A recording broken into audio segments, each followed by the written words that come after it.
setiap waktu melayani hatimu. Biarkan ku bersamamu, mengiringmu seumur hidupku. Biarkan ku di sampingmu setiap waktu melayani hatimu. Biarkan ku bersamamu, mengiringmu seumur hidupku. Dan biar ku habiskan hariku dalam tuntunanmu. Biarkan ku di sampingmu setiap waktu melayani hatimu. Biarkan ku bersamamu, mengiringmu seumur hidupku. Dan biar ku habiskan hariku dalam tuntunanmu. Dan biar ku habiskan hariku dalam tuntunanmu lagi. Dan biar ku habiskan hariku dalam tuntunanmu.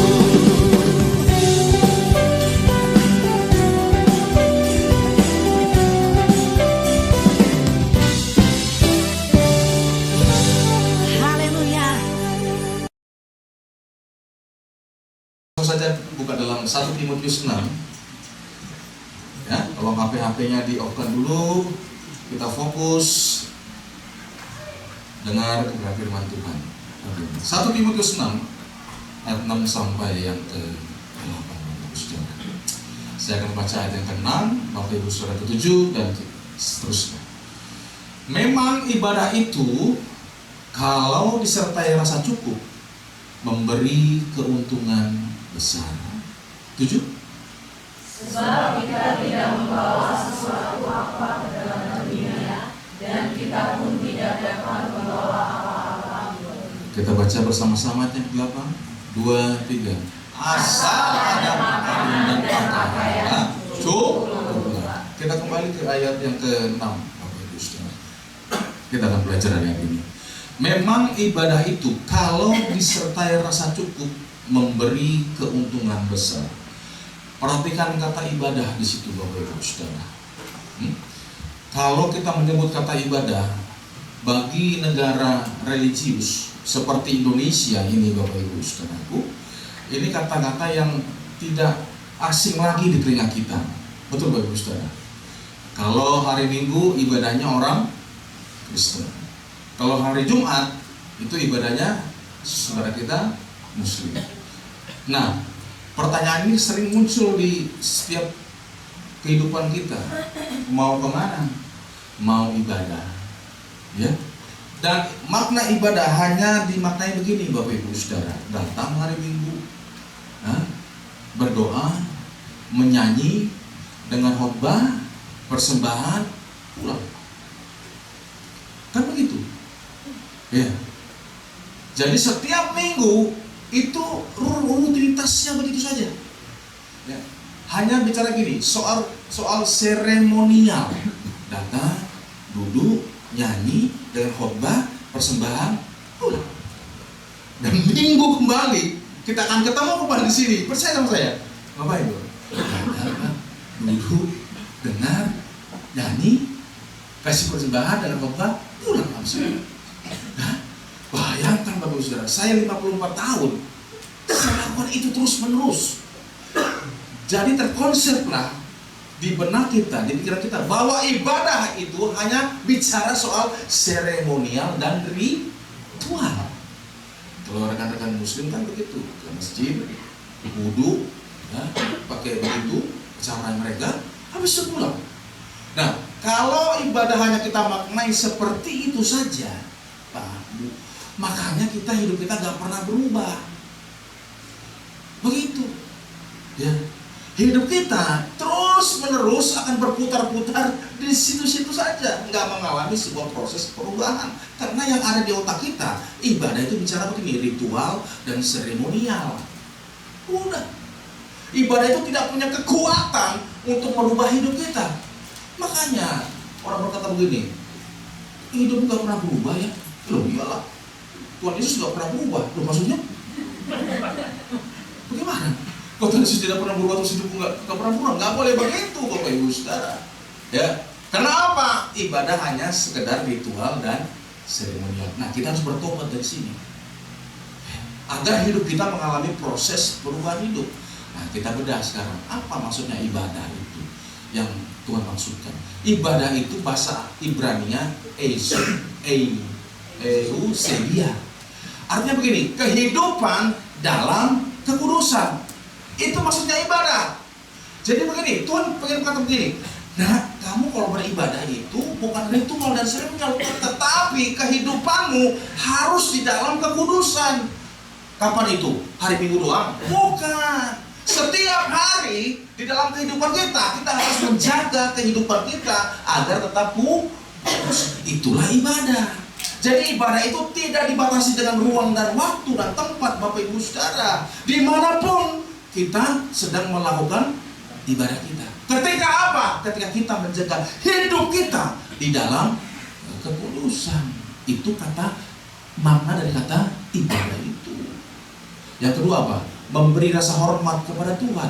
Di dalam kehidupan kita pun kita harus belajar untuk memberi rasa hormat kepada Tuhan. Dari apa? Dari cara kita berbicara, cara kita bertindak, cara kita berpikir. Kita harus begini, memberi rasa hormat kepada Tuhan.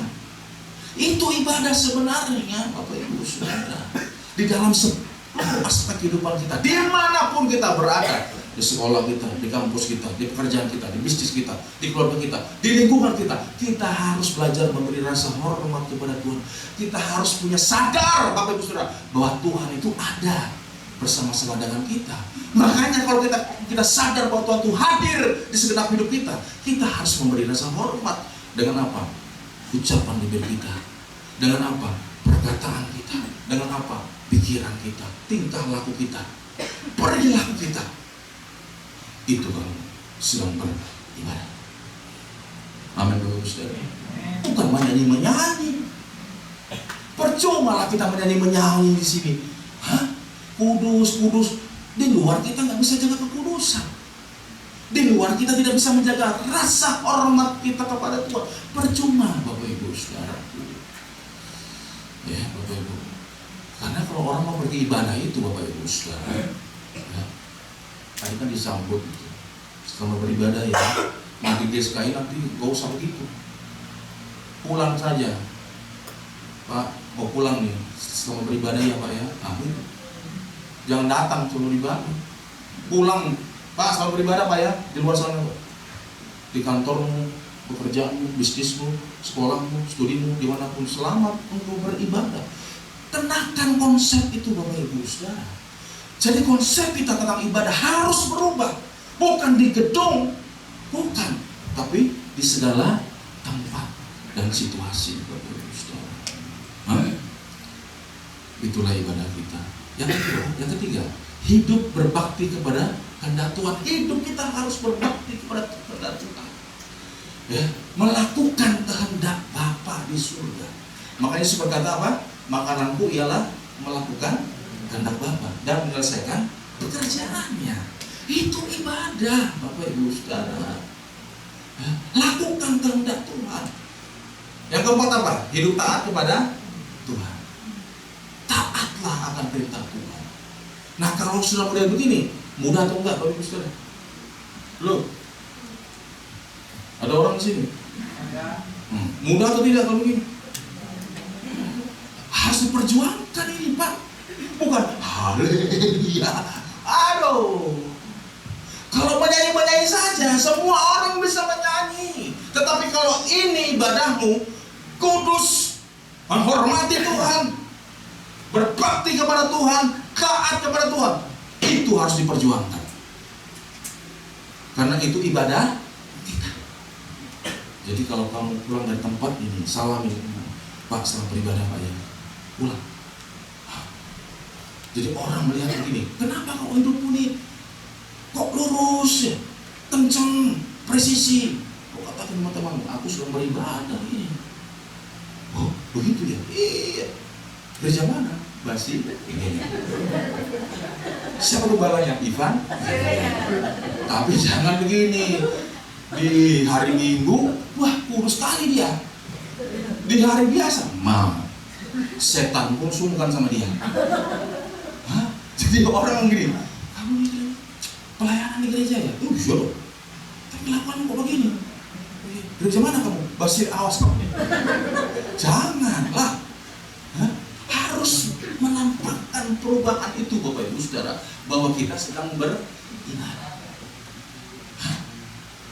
Jadi bukan panggilan hari Minggu dan hari Jumat dan hari apapun Bapak Ibu Saudara. Ini ibadah kita. Jaga hidup kita tetap kudus di hadapan Tuhan. Memberi rasa hormat kepada Tuhan. Apalagi berbakti kepada kehendak Bapa, hidup taat kepada Bapa. Ini ibadah kita. Itu yang dimaksud dalam 1 Timotius ayat 6 dan ayat 6 tadi Bapak Ibu Saudara. Coba tampilkan lagi saudara. Memang ibadah itu kalau bisa terasa cukup memberi keuntungan besar. Kalaulah kita sudah melakukan ibadah kita, barulah kita mendapat keuntungan besar.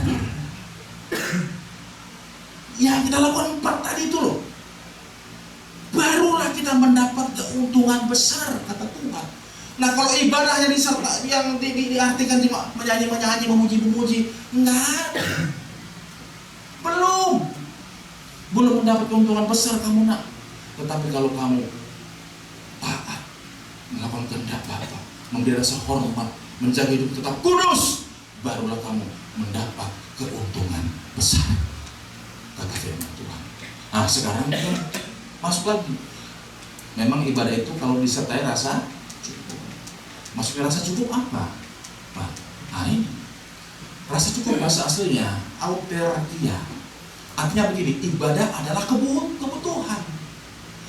Jadikan ibadah itu sebuah kebutuhan, bukan keinginan. Jadikan hidup kudus itu sebuah kebutuhan. Jadikan menghormati Tuhan itu sebuah kebutuhan. Jadikan, tadi apa lagi itu? Taat kepada Tuhan sebuah kebutuhan, bukan keinginan. Makan kebutuhan atau tidak? Minum kebutuhan atau tidak? Coba Bapak Ibu makan seminggu, bagaimana? Hah? Apa? Mas lah 2 minggu masuk UGD lah. 3 minggu 4 minggu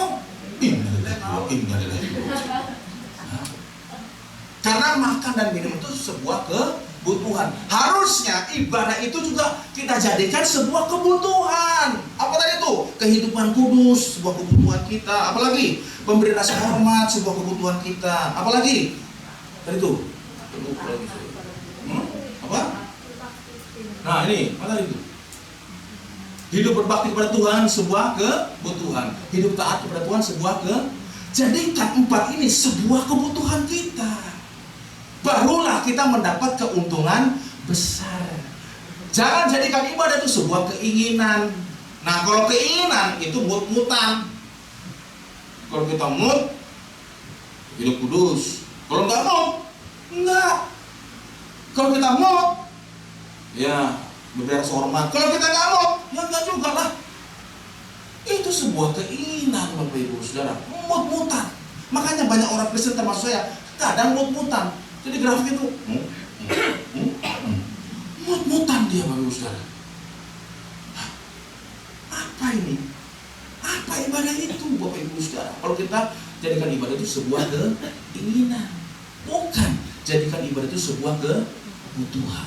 Makanya Yesus berkata begini, makananku ialah melakukan kehendak Bapa. Makanan itu sebuah kebutuhan Tuhan Yesus. Dijadikan kebutuhan itu untuk melakukan kehendak Bapaknya. Amin Bapak Ibu Saudara. Pulang dari tempat ini, jadikan ibadahmu itu 4 tadi itu sebuah kebutuhan, bukan keinginan. Bukan begini, ya kalau saya mau Pak saya lakukan, kalau saya nggak mau ya nggak juga Pak. Loh, nggak boleh begitu Bapak Ibu Saudara. Kalau Bapak Ibu menjadikan ibadah sebuah keinginan, Bapak Ibu tidak akan mendapat keuntungan yang besar, kata firman Tuhan. Amin Bapak Ibu Saudara. Ya.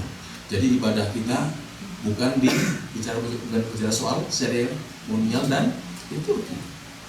Dimanapun kita bisa beribadah. Yang kedua, Bapak Ibu Saudara, rasa cukup. Ya. Puas dan penuh. Nah, kalau kita melakukan kehidupan ibadah kita dari 4 tadi itu, kita akan merasa puas dan penuh.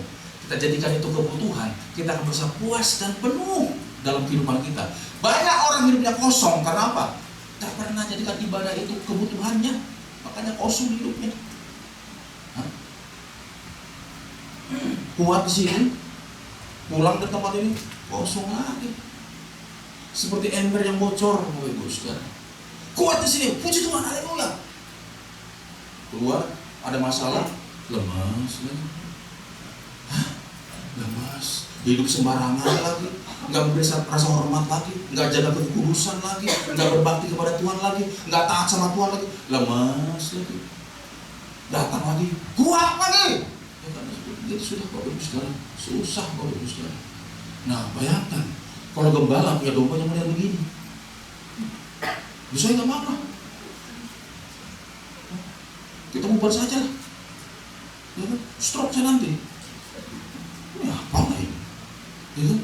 Kok dombanya kok harus dikasih dia apa? Kayak sapi dicas dulu, penuh. Ketika pulang keluar dari tempat bisnisnya, pekerjaannya, hidup sembarangan lagi. Susah Pak. Nah, makanya jemaat Basilea harus memiliki konsep yang betul tentang ibadah.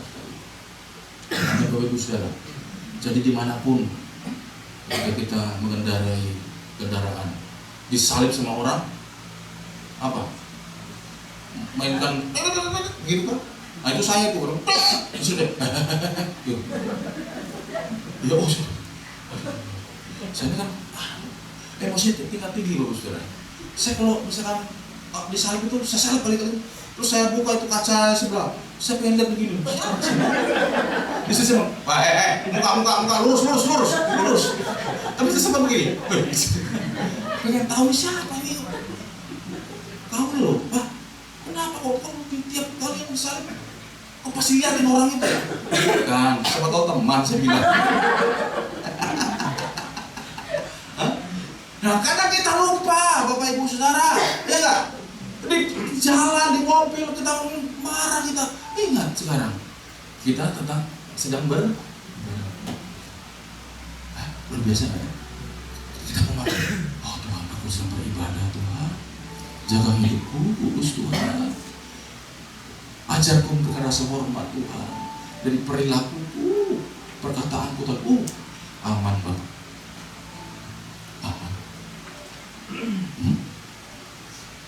Kenapa kita nggak bisa begitu?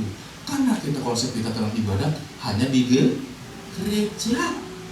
Gereja Tuhan. Ada lagu itu.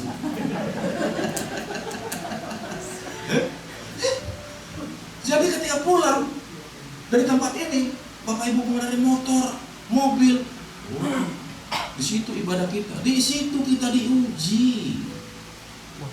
Bapak Ibu Saudara, Tuhan ngomong, jemaat Basilea kan,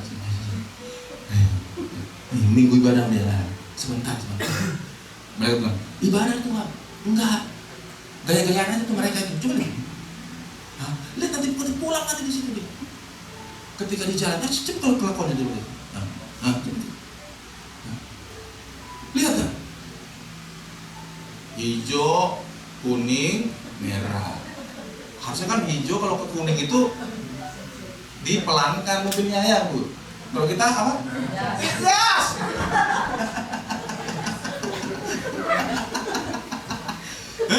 Malah digas, cepat. Lampu merah. Waduh. Nah, yang kata-kata itu pasti begitu pelakunya itu. Coba Bapak bisa. Baru datang ibadah, ketemu lampu hijau merah kuning, gas. Waduh, orang lagi, jemaat mana itu dia? Basilea. Wah, ini Kenapa kita tahu begitu Pak? Loh, saya juga sering begitu sebabnya. Waduh, tapi saya loh, ayo saya bertobat Tuhan. Iya, kenapa? Ini loh, ini. Kadang-kadang lupa. Karena udah mendarah daging, ibadah itu di gereja. Itu sudah. Jadi lupa kalau di jalan raya pun aku sedang beribadah. Loh, coba Bapak Ibu Saudara. Amin Bapak Ibu. Jadi pulang tempat ini ya, lampunya kulit, pelankan mobilmu. Lupa, yang lain kenceng semua Pak. Ya sudah, biarkan aja lah mereka. Mobilmu pelan. Karena engkau sedang wah. Amin Bapak Ibu. Iya. Ya. Bapak Ibu Saudara keluarga sedang berantem sama istri. Istri ngomong, wow. Suami-suami apa? Oh, gitu juga. Jangan. Diam saja. Karena apa? Kita sedang ingatkan istrimu juga. Jangan ngomel. Kenapa? Kita sedang siap. Percayalah, kalau kita ngomong begitu sama istri kita, diam dia. Iya. Ada kita mah. Oh iya. Kelakuanmu benar juga lah. Kan begitu Bapak Ibu Saudara. Amin Bapak Ibu.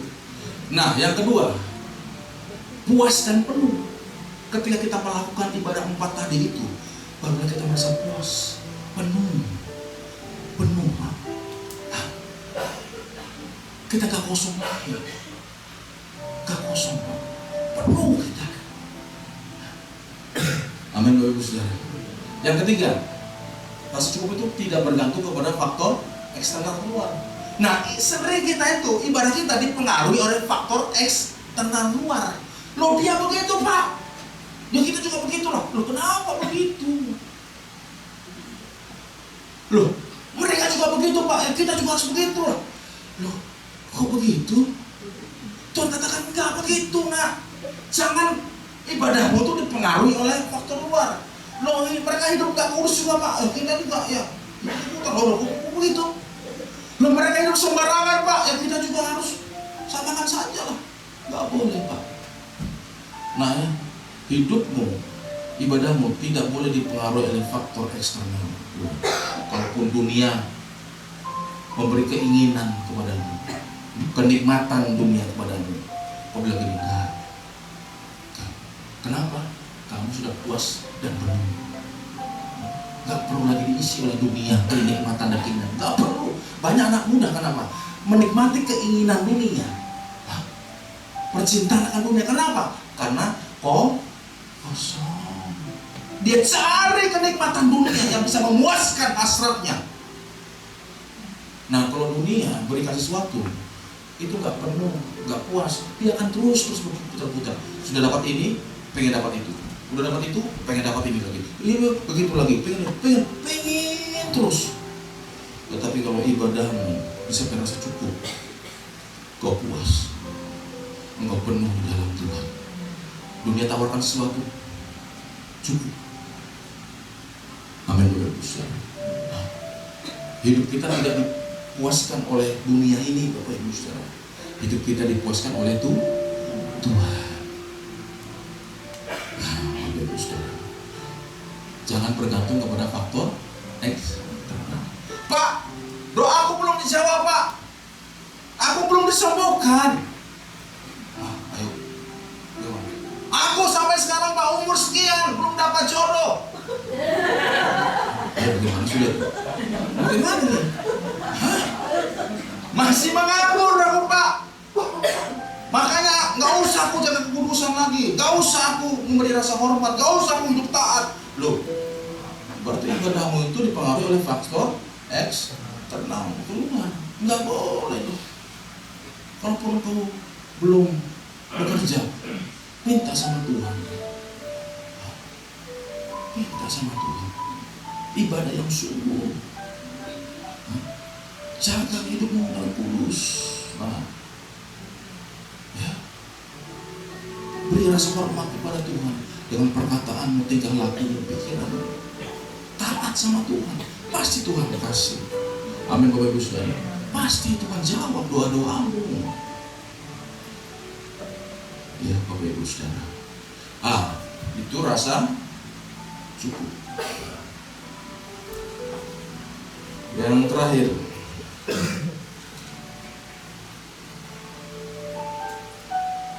keuntungan. Keuntungan bahasa aslinya porismos. Artinya begini, Tuhan sendiri akan mengambil alih hidupmu. Jadi keuntungan besar itu begini, porismos. Akulah Tuhan yang akan mengambil alih seluruh hidupmu. Kalau hidup kita diambil alih oleh seluruh hidup kita diambil sama Tuhan, perlu khawatir lagi tidak? Nggak perlu. Takut lagi tidak? Nggak ada. Nggak ada. Kita terjaga, kita dilindungi, kita diberkati hidupnya, Bapak Ibu Saudara. Karena apa? Tuhan sendiri yang mengambil hidup kita, porismos tadi. Ketika kita sudah melakukan ibadah kita dengan rasa syukur. Jadi banyak orang khawatir tentang hidup ini. Karena begini, dia nggak paham tentang ibadah itu apa. Dia nggak paham rasa cukup itu apa. Sehingga hidupnya penuh dengan kekhawatiran, kecemasan terus menerus. Padahal Tuhan katakan, nah ibadah itu begini. Agar apa? Aku mengambil alih seluruh hidupmu. Nah, kamu itu ada di dalamku. Kamu gak perlu khawatir lagi tentang hidupmu. Gak perlu cemas lagi. Gak perlu takut lagi apa yang terjadi dalam hidupmu. Karena hidupmu itu aku kuasai sudah. Ketika kamu melakukan ibadahmu. Nah banyak orang gak paham begini. Karena begini, ibadahnya konsepnya di gedung. Hanya 2 jam saja. Sudah pulang, selesai melakukan ibadah itu Bapak Ibu Saudara. Paham Bapak Ibu Saudara? Jadi pulang ada tempat ini. Ingat, dimanapun kita berada, kita sedang beribadah. Ibu-ibu di rumah, engkau sedang beribadah. Bapak-bapak di kantor, engkau sedang beribadah di situ. Amin Bapak Ibu Saudara. Anak-anak di kampusmu, sekolahmu, engkau sedang beribadah di situ. Tanamkan itu, Pak. Apa itu? Jaga hidupmu kudus. Beri rasa hormat kepada Tuhan. Hidup taat, lakukan kehendak Bapa. Itu ibadahmu. Itu. Dengan rasa cukup. Apa rasa cukup tadi? Lupa juga saya. Auter? Iya. Jadikan ibadah itu sebuah kebutuhan, bukan keinginan. Nah kalau begini Bapak Ibu Saudara, ini yang kita perjuangkan dari hari-hari hidup kita. Belajar hidup kudus. Jatuh Pak, oh iya bangkit lagi nak.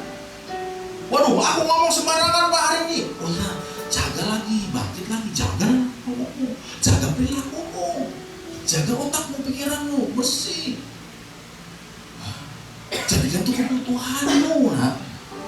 Bukan keinginanmu, kebutuhanmu. Seperti engkau makan dan minum. Agar apa? Porismos. Aku menguasai hidupmu. Hidupmu ada dalam genggamanku. Kamu tidak perlu khawatir tentang masa depan. Karena aku menjaga hidupmu.